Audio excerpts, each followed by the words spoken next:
রাসূল সাল্লাল্লাহু আলাইহি সাল্লাম বলেছেন, আর দুনিয়া কুল্লুহা মাতা ও খাইরু মাতাই দুনিয়াল মারাতুস সালেহা। সারা পৃথিবীর সম্পদ, সবচেয়ে উত্তম সম্পদ হচ্ছে ভালো স্ত্রী। একটু দেখেন তো, সাওবান রাদিয়াল্লাহু তাআলা আনহু বলছেন যে লাউ আলিম তো আইয়ু মালিন আফজাল ফানাত্তাখে যাও, আমরা যদি জানতাম যে সবচেয়ে ভালো সম্পদ কোনটি, তাহলে আমরা সেটা গ্রহণ করতাম। আমরা যদি জানতাম সবচেয়ে ভালো সম্পদ কোনটি, তাহলে আমরা সেটা গ্রহণ করতাম। তখন আল্লাহ রাসূল বলছেন, শোনো, আফজালহু, সম্পদের সবচেয়ে ভালো সম্পদ হলো লিসানুন জাকির, ওই জিহ্বা, যেই জিহ্বা আল্লাহকে ডাকে, সুবহানাল্লাহ, আলহামদুলিল্লাহ, আল্লাহু আকবার বলে, সেই জিহ্বা হচ্ছে সঞ্চিত সম্পদ।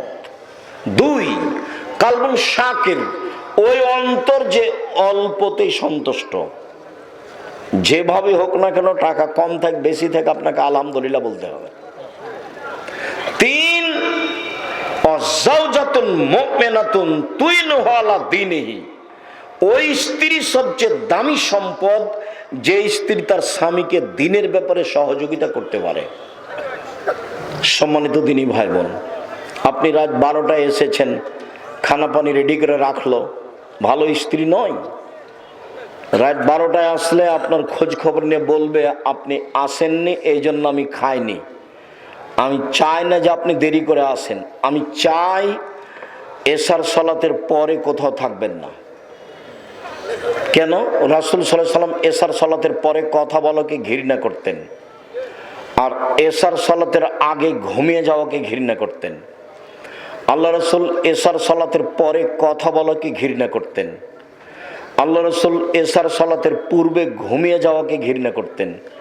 অতএব আমি আপনার স্ত্রী, আপনার সহযোগিতায় আছি, আপনাকে সম্মান করার জন্য দয়া করে ভবিষ্যতে আর কোনোদিন রাত 10টায় আসবেন না, 11টায় আসবেন না, এশার সালাত শেষ হয়েছে চলে আসবেন বাড়ি। যা কথা আছে কাজ আছে পরের দিন হবে। রাতে ঘন্টার ঘন্টা আপনি বাইরে থাকবেন, এটা আমি চাইনি। আমি নিজেকে আপনার সাথে মিশিয়ে দিতে চাই।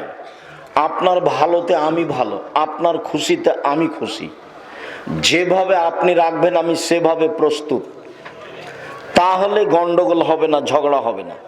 অভিমান করলেই শয়তান আপনাকে বোকা বানাবে, প্রতিবাদ করলেই শয়তান আপনাকে বোকা বানাবে, তখন আপনি টিকতে পারবেন না।